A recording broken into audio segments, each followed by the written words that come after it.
Hello, Planet Watchers. Welcome to Capricorn with Mary Jane and me. Mary Hi, Jane. everyone. Hello, Mary Jane. Of course, you're stationed in Geneva. Right, right. Coming to you long distance. Oh, well, depends on where you are, but all of you out there, it's all one happy family, isn't it? So, is absolutely the miracle of technology. So oof, we've got Capricorn coming up and the holidays and the solstice and so many things. a lot to talk about. Yep, We're yep, we do. Let's start maybe with the solstice bit. The good news is that it's the last day of this constant night in the northern hemisphere. We're right. getting on the 21st of December, we're getting the days are going to be starting to get longer and we're starting to get more light. It's the return of lightness, lightness. Ah, It occurred to me with Hanukkah, with the Festival of Lights that the French always take care of. It's built into this Christmas period anyway, the 6th of December. It's actually a holiday devoted to Mary, the mother of Jesus. for sure. Festival of Lights anyway. All over the place. I mean, all over the Northern Hemisphere anyway. There are things going on in December around this festival of the light coming back to us. And it's so delicious. It's really nice to think about. Oh, that's lovely, lovely, lovely. Yeah. I know every solstice has just kind of a different flavor, different Mm, quality to it. for Anything sure. you know about this solstice?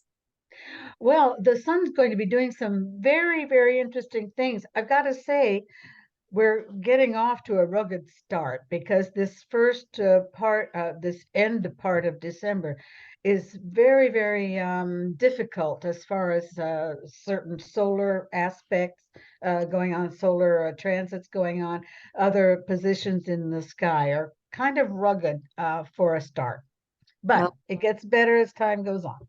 But good. we've got some big issues that I wanted to talk about right off because they're sort of setting a stage for things happening later on. We'll get around to a more chronological approach. But there are some big issues that just aren't going to go away very soon and that we have to look at.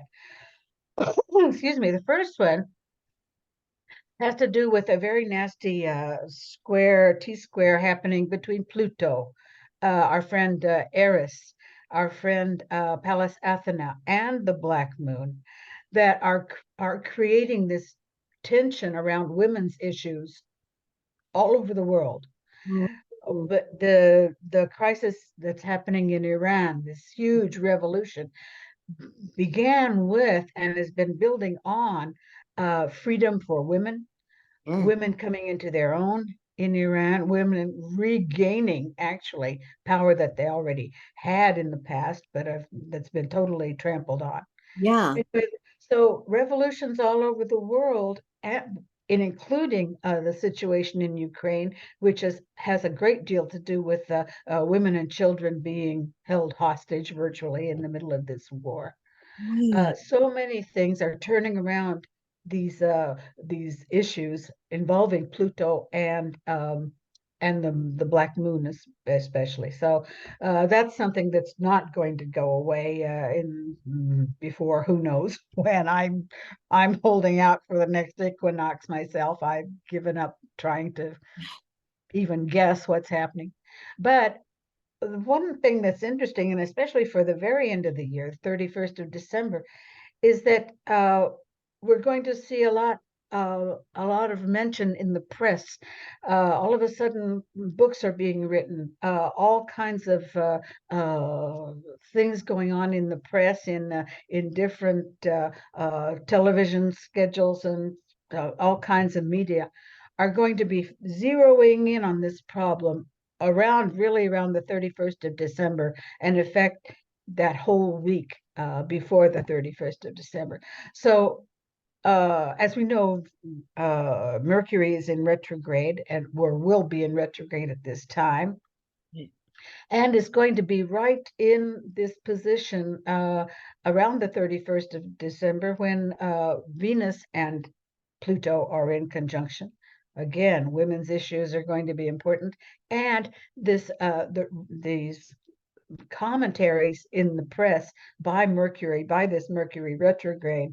It's going to be a huge period of looking over the world situation, looking over the facts coming out of the situation in Ukraine, in the situation in Iran as well, and God knows where else in the world. There are lots of hot spots that are going to be touched upon in this remembrance period.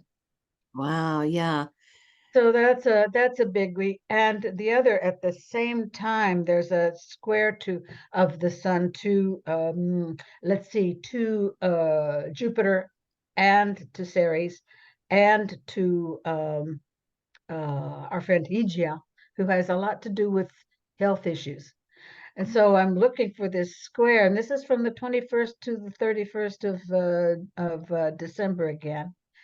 And we're going to see an upsurge in flu and COVID and all kinds of viral diseases.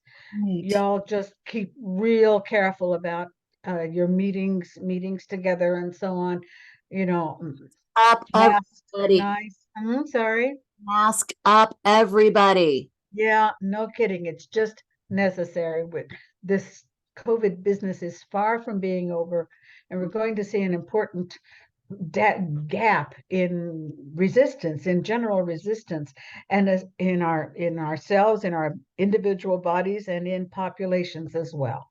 So I'm saying just really be careful through this at the end of this year. It's just necessary. And we'll get better, will get easier as time goes on. But this is a particularly wicked week. And I just want y'all to be really careful with yourselves. Absolutely. As you know, we just lost my dad earlier this month, December 1st, to the flu. Right. Yeah. Flu. Yeah. And Yeah, I know.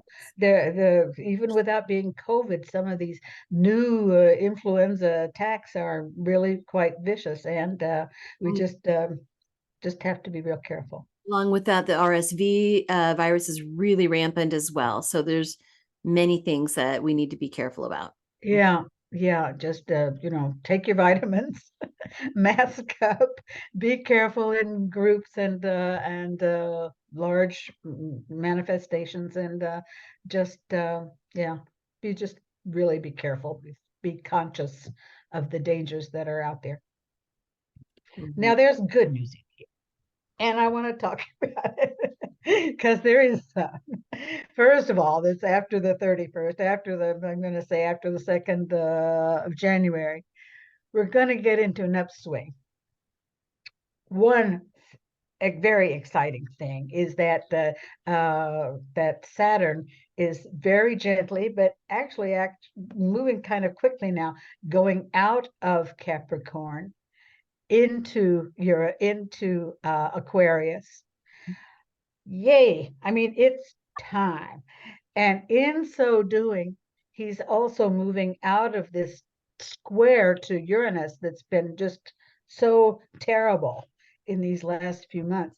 So that's already delightful. That's already delightful. And it's going to help a lot with the help of Mercury again, that's making a lovely trine to this same Uranus. It's going to turn around, especially the press looking at negotiations, the possibility of negotiations in these different war zones. I'm thinking especially in Ukraine and Russia. I think we're going to see well, slow but sure uh, downturn to this war situation. And I think, yeah, this retrograde press is going to finally act really well for us from the 3rd to already into the 20th of January through the end of the period of Capricorn. So this is good. This is good, and we can look for that. Now, this is going to be useful in all kinds of negotiations with us as well as individuals. I'm looking especially at, let's say, union arguments, strikes, and situations that are work slowdowns.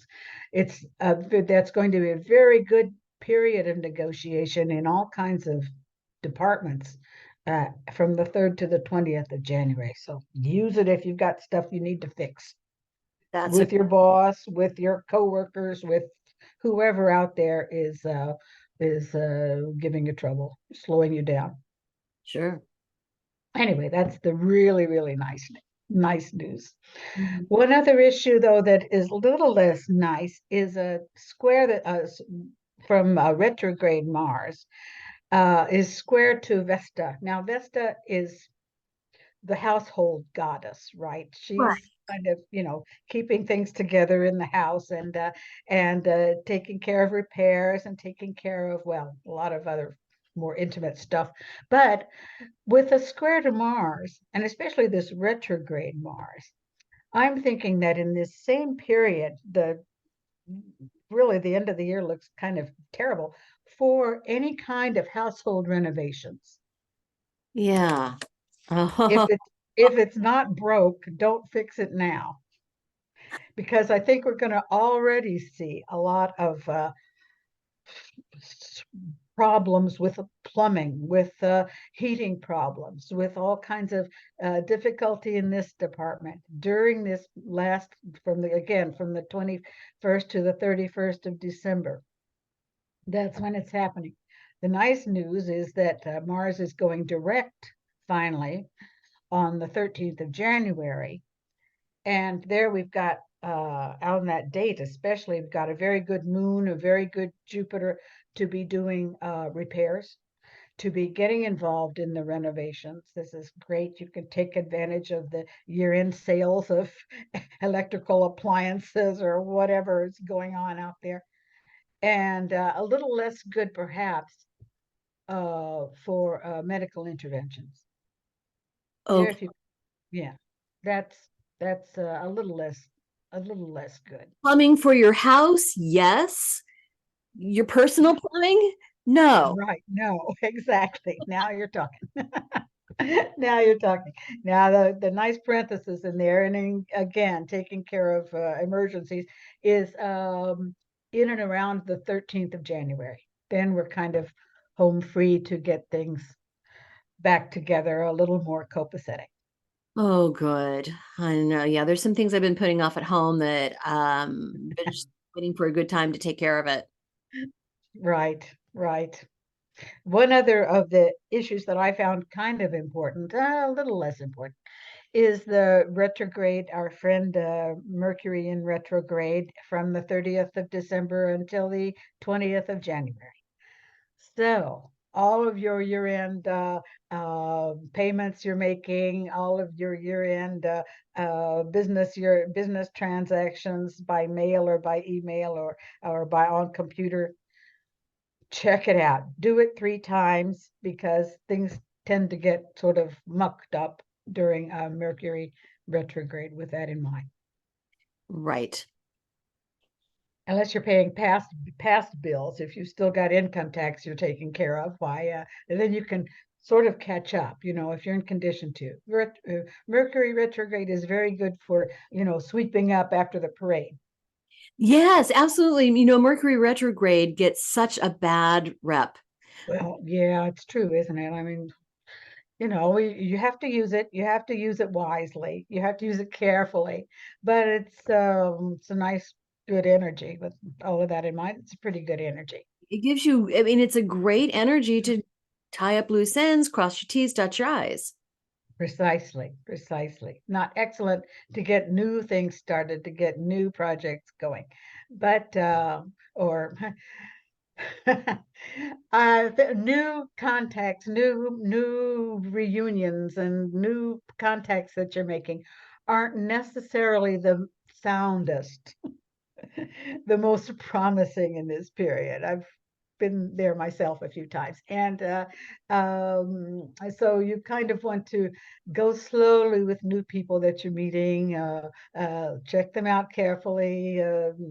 Be sure everyone's on top of good information and putting out good information, Yeah. sharing good information. Yeah. Yeah. That's kind of important. Sound advice. Um, for the rest, I think we can get involved with some more chronological help, if I can give you that. Yeah, absolutely. First of all, some dealings that some movements of the sun that are going to be important. From the 21st of December to the 4th of January, though, I talked a little earlier about the square from the sun to Jupiter. Now, this is problematic. This whole period is a little bit delicate for legal dealings, for medical interventions as well. It's not necessarily the best time to be involved with a new physician, for instance, or wanting to, if you can put off any elective surgery, why it's better to wait until after this period, certainly. There's some very bad days in there, the 23rd of December and the 29th to the 30th, the 29th and 30th of December. Okay. Good to know. Be careful skating. This isn't a time you want to skiing. This isn't a time you want to break an ankle or anything. It's really not on the cards. Okay, good to know. Yeah. Another period that I'm rather fond of, actually, that I mentioned sort of before, is this lovely trine from the sun to Uranus, and Mercury is getting involved in there from the 1st to the 11th of January. Hmm. And we what's involved with the sun Uranus. This is great for uh, publicity, doing publicity, putting the word out wherever you're going, lining up new projects. Excellent. Uh, Inventions. It's a very inventive and creative time with the help of Uranus. And I'm thinking with the help of Mercury too, this is a fantastic time for musicians and songwriters and theater people, and getting new written things out on in the public. Yeah, Super time to be publishing anything. that sounds wonderful. It is, it's good, and there are some particularly good days, good moons on the 1st, on the 6th, and the 10th, 11th of January. These are wonderful for this kind of publishing, getting out and talking about stuff. Yeah, good. Another nice time is from the 8th to the 16th of January. Again, wonderful for creative people. That we have a very lovely sextile between the Sun and Neptune. This is calling up all of our creative inspiration, and is a great time to be doing anything. You've got to be doing with your hands, with your head, with your heart, with your unconscious mind, Hmm. with your dreams. It's a great time to be getting plugged into your own imagination. Yeah, yeah. New projects, all kinds through there. There are some particularly good days, the 8th, the 11th, and also the 17th of January. Very nice with that in mind. Good. Now there's a movement. The sun is going to be going over this famous Pluto that's still in Capricorn for a little while longer. We'll talk about him in March or with the next equinox. But for the time, Pluto is still at the end of Capricorn.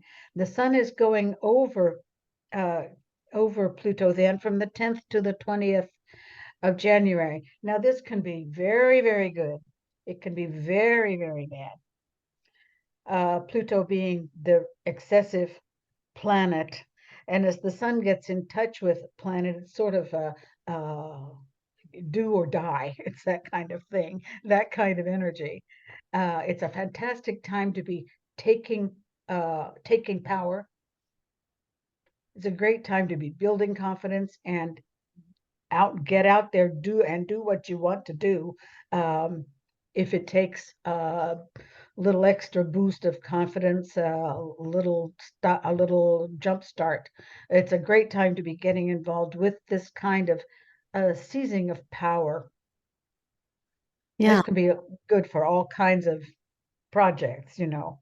Yeah. Uh, it can be a little risky, and I'm talking about some dates that are particularly uh, difficult for, especially for Capricorns, for Cancer people, for um, the Balance Libra people, Mhm. and for Aries people. The days of the 14th and the 21st of January look physically difficult, physically dangerous, I'm even going to say, just because this sun going into Pluto, going over Pluto, is going to push us into extreme actions or put us in extreme situations that Oh. can be a little bit rugged. The good side of this, and the way to use this Sun Pluto conjunction, on the 12th and the 17th of January, we've got a very good moon that's saying, go out and tell people what you need. Go out and get in contact with these various folks that are supposed to be helping you along. Hmm.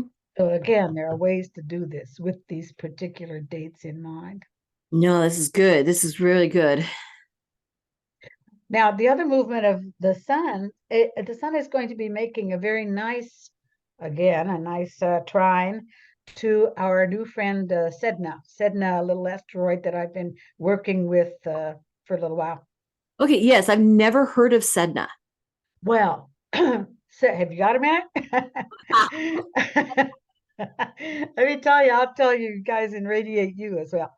Sedna's Sedna is a Nordic goddess, a In- goddess of the sea. Yeah. And Okay. she has a very, very hard story, a very hard mythology.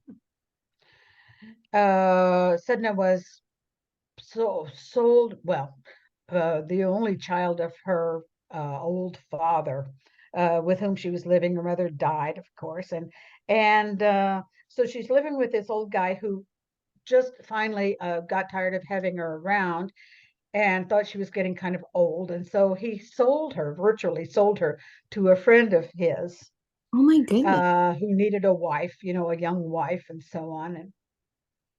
And she had a very sad situation with him, ran away. Her father, was mortified that she could humiliate him like this and running away from his best drinking buddy, I suppose, whatever. Anyway, so he goes and fetches her back. He crosses the northern sea and goes fetching her back. Mhm. As she oh, and then he got her back, gave her away to yet another horrible husband who was a bird man. He was a huge black bird. Well, she didn't get along much better with him either, and managed to escape. But as she's escaping this birdman, she fell into the ocean. She fell into the sea out of her bladder. She had this little bitty boat that she was trying to get away with, and fell into the sea. Well, it was a very sad thing, to find that finally the people around her said, "This is a very sad thing. She's been through such a lot." Mhm. And abandoned by her father, mistreated by all these men. And so finally they allowed her, she was made into a goddess of the sea, in fact, and is reigning over the northern waters. Oh my goodness. So what's involved? What's involved with us as astrologers and us looking at these various asteroids? What she seems to tell us in the charts I've been looking at, in any case, is that she has a great deal uh, to help us out, to a great many ways to help us out in adoption. She seems to be important in creating and protecting families, especially being adopted and adopting other other children, other people, um, adopting animals, anything that ensures our being able to help, being able to literally create a new family situation. She seems to be extremely involved in this. She's also extremely helpful in creating feminine confidence. She creates a new type of feminine independence, very much, well, not so much like Eris. Eris, who is the warrior. This is Sedna is the woman who has been through such a lot that she learns from her to take on her own power, to Right. take on her own self-confidence. She uses her own trauma for self empowerment. Exactly, exactly. And this is what she seems to be giving us back. So this wonderful time between, and there's also the Black Moon that's getting involved in this wonderful trine from the 13th to the 20th of January.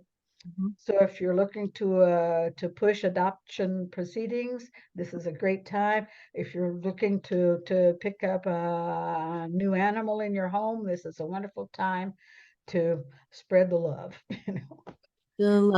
I do want to put out just, well, a couple of things. First of all, happy adoption day to my daughter. Our Ah, Her adoption day is December 21st, which we celebrate every year. So this will be year 17, and I'm ah, love it. And it's also my best friend's birthday that day. But as far as adopting an animal during the holidays, usually not a great idea. So maybe a better idea might be to, wait well, until the 12th, 13th, or the 17th of January. right. So present the idea, perhaps, that, hey, here's a gift certificate. We're going to go to the shelter and we're going to choose a pet at a date when things are not so crazy, because bringing an animal into the home at Christmas with all Oh of yeah, this is is a right mess. not a great Is a idea. right mess. Yeah, yeah, that's for sure. Unless it's maybe a snake or a tarantula or something like that. A mouse or a rat maybe is less Maybe. sensitive, but I don't know. But otherwise, time for adoption. Right, exactly. I'm going to keep my mouth shut about that one. Oh, I have to talk a little bit about some a movement of Venus.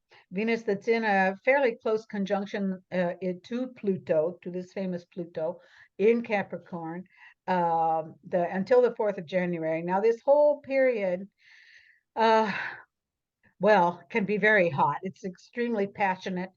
Passions are running wild. There's a sense of domination. There's a sense of possessivity that's important with this conjunction. This can be very, very nice. It can make for some really hot Christmas and New Year's parties. I think I'd be careful about that office party. You might just see, all kinds of fireworks. Sure.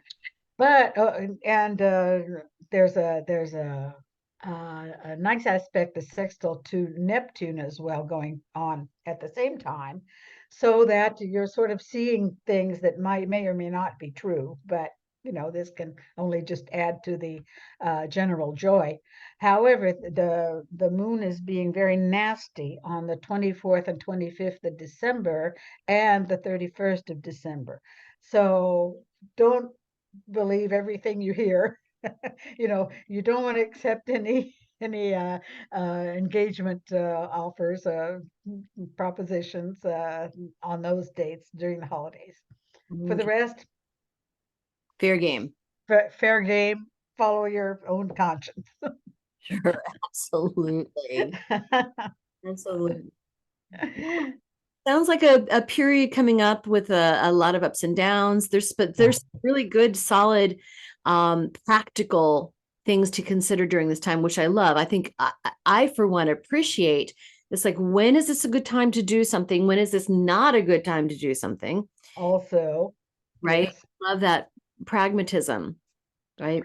Right, right. Because while our instincts and our intuition can be very good, but not always. And as I said, during every person has his own sensitive times.